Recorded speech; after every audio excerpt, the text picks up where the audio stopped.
नमस्कार, मैं पूनम और आप देखना शुरू कर चुके हैं डिजिटल न्यूज़ नेटवर्क। आपको बता दें, जिस तरफ मोदी जी एक तरफ शपथ ले रहे थे, वहीं दूसरी तरफ जम्मू कश्मीर के रियासी जिले में आतंकी हमला हो जाता श्रद्धालुओं के ऊपर।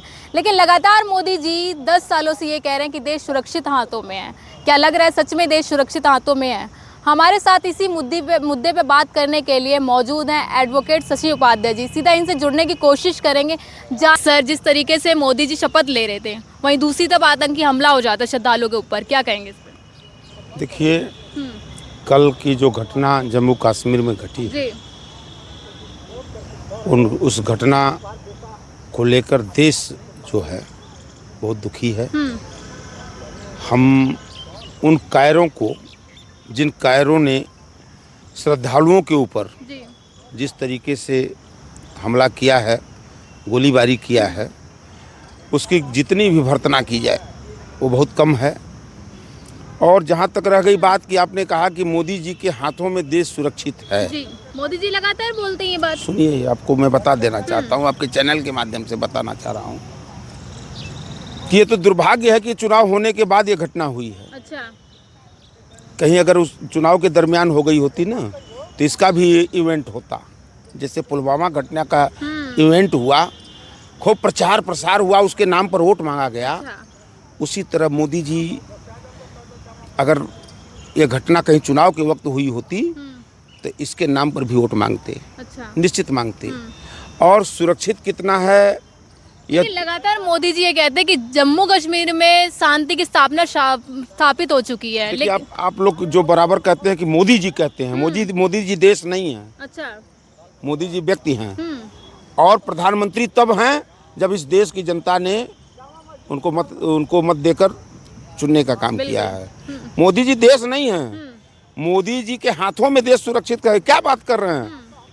मतलब कल के बाद जब शपथ ग्रहण कर लिए तो उनके हाथों में देश सुरक्षित था, और कल के पहले जनता के हाथों में, जनता मुझे भीख दे दो, वोट दे दो, अच्छा। बना दो, तो तब जनता के हाथों में इस देश सुरक्षित है। 1 अरब 40 करोड़ लोगों के हाथों में सुरक्षित है। ये देश सुरक्षित है। हिंदू, मुस्लिम, सिख, पारसी, ईसाई, जितने भी इस देश के हर समाज के लोग हैं, उनकी एकता में ये देश सुरक्षित है। ये देश सुरक्षित है कि जहाँ सर्वधर्म का सम्मान हो और सारे लोग मिलजुल कर भाईचारे में रहे, तब ये देश सुरक्षित है। और आपके कैबिनेट में एक मुसलमान क्यों नहीं है? आपने एक मुसलमानों को टिकट क्यों नहीं दिया? ये तब नहीं पूछा? उस समय मुस्लिम और अन्य जैन और सिख नहीं इनको याद आ रहे थे। अभी भी मुसलमानों को जगह नहीं दी गई। तो नहीं दिया तो फिर आप करेंगे सुरक्षित है और सबको लेकर चल रहे हैं। मोदी जी किसी को लेकर चल नहीं रहा है।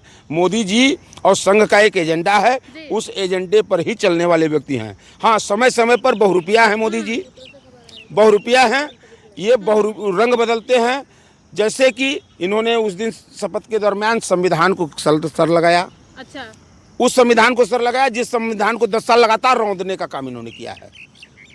जिस संविधान के तहत ये देश चलना चाहिए, जिसमें सबको समानता का अधिकार है, सबको बोलने का अधिकार है, सबको समान शिक्षा का अधिकार है, उस अधिकारों का हनन किया। अच्छा। सब उसी संविधान के तहत इस देश में नौकरियों का प्राविधान है, उसको खत्म करने, प्राइवेटाइजेशन करके अपने कुछ चुनिंदा लोगों को देने का काम। सूत्रों से खबर आ रही है कि मोदी जी इस्लाम कबूल करने वाले हैं। मोदी जी सत्ता के लिए और वोट के लिए कुछ भी खतना भी करा लेंगे। अच्छा। करा लेंगे पक्का। वो पठान के बच्चा बनी चुके हैं। उनका बयान आपने सुना होगा कि मैं तो पठान का बच्चा हूँ। फिर वो जाते हैं तो मैं गुजरात का बच्चा हूँ, तो फिर मैं गंगा माँ का बच्चा हूँ, मैं मणिपुर का बच्चा हूँ, तो मैं बिहार का बच्चा हूँ। वो कहाँ के बच्चे हैं और किसके बच्चे हैं, इतना तो छोड़ दीजिए। अभी मोदी जी ने इसी चुनाव के दरमियान उन्होंने कहा कि मुझे लगता है कि शायद मेरी माँ ने मुझे जन्म दिया है। अरे मोदी जी, अच्छा। किसी की माँ शायद जन्म देती है? मतलब इस पर भी संदेह आपको है? हाँ, क्या आप कहना चाहते हैं और क्या समझाना चाहते हैं इस देश को? आपके सारी कलाओं को ये देश समझ चुका, इसीलिए ये हंसराज का आपका हुआ है। अच्छा, जिस तरीके से मोदी जी ने तीसरी बार शपथ ली है, क्या लग रहा है सरकार आगे सही तरीके से चल पाएगी या नहीं चलेगी? देखिए, उनकी सरकार से हमारा और विपक्ष का कोई लेना देना नहीं है। अच्छा। हमारा काम है, हम विपक्ष हैं, हम एक 240 सांसदों की एक मजबूत विपक्ष हैं। हम अपने विपक्ष की भूमिका को अदा करेंगे, संसद से लेकर सड़क तक। वो सरकार उनकी चलेगी नहीं चलेगी, ये प्रश्न उनके लोगों से पूछा जाए, जो उनके घटक दल हैं, जो उनको घटक दल उनको गटकने का काम करेंगे। अच्छा। गटक जाएंगे। कौन गटकेगा? वही उन्हीं के। अभी तो आपने देखा ना, आज ही 4 सांसद उनसे नाराज हो गए हैं। बिल्कुल। आज ही आपने देखा ना। तो अभी तो ये शुरुआत है, अभी तो खेल शुरू हुआ है, चलने दीजिए ना। और कांग्रेस, क्या लग रहा है जो नीतीश कुमार है वो फिर से पलट जाएंगे? क्योंकि बार बार देखा गया है वो उलट जाएंगे कि पलट जाएंगे। नीतीश कुमार का चाल चरित्र चेहरा देश ने देखा है, उस पर मुझे कुछ कहना नहीं है। और उनके पलटने सलटने का हमारा कोई विपक्ष मतलब इंडिया गठबंधन का कोई मतलब भी नहीं है। इसलिए न मतलब नहीं है कि वो पलटे तब भी उधर रहे। अब चूंकि हम वो देश देखे, बिहार की जनता देखे। अच्छा। चुनाव यही खत्म नहीं होगा, ये लोकतंत्र जिंदा रहेगा, मोदी जी सनद रहे, ये देश रहेगा।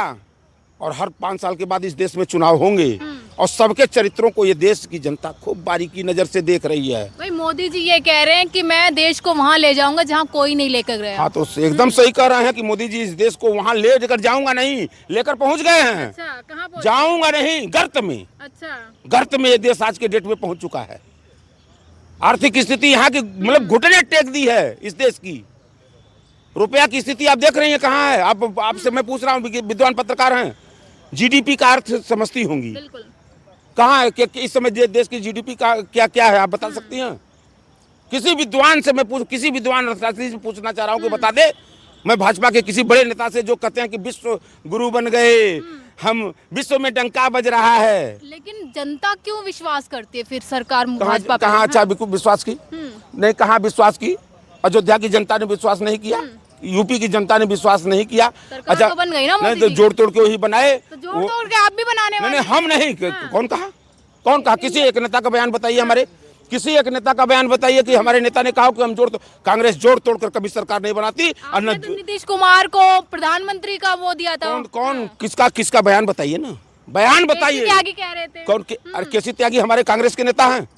केसी त्यागी नीतीश कुमार के ही नेता हैं। तो केसी त्यागी को नीतीश कुमार से क्या डील करनी थी, क्या दबाव बनाना था, वो केसी त्यागी जाने और नीतीश कुमार जाने। अच्छा। हमारे अगर किसी नेता ने, कांग्रेस के किसी नेता ने, इंडिया गठबंधन के किसी नेता ने अगर बयान दिया हो तो आप उसको सार्वजनिक करिए कि हमने कहा हो कि हम जोड़ तोड़ कर सरकार बनाने वाले। हम एकदम कतई ऐसा नहीं करते हैं। न ही हम कभी चुनी हुई सरकारों को गिराने, कांग्रेस कभी गिराने, एक घिनौना कार्य लोकतंत्र के साथ हम कभी मजाक नहीं करते हैं। अच्छा। उनके लोग अब उनको बनाए, गिराएं, उनको रखें न रखें, ये उनका विषय है, वो कांग्रेस का विषय है। हम मजबूत विपक्ष हैं। और मोदी जी को हम तो ऐसे भी पानी, अब जब हमारे पास 40, 45, 50 की संख्या थी सांसदों की, तो हमने नीचे से पानी निकाल दिया है मोदी जी का, नीचे से निकाल दिया उसी सदन में।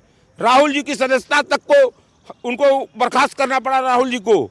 लेकिन उसके बाद भी हमें अब तो मोदी जी से ताल ठोक कर उसी में राहुल जी ताल ठोक के लड़ेंगे और भिड़ेंगे। और राहुल जी का जवाब मोदी जी के पास तो है नहीं।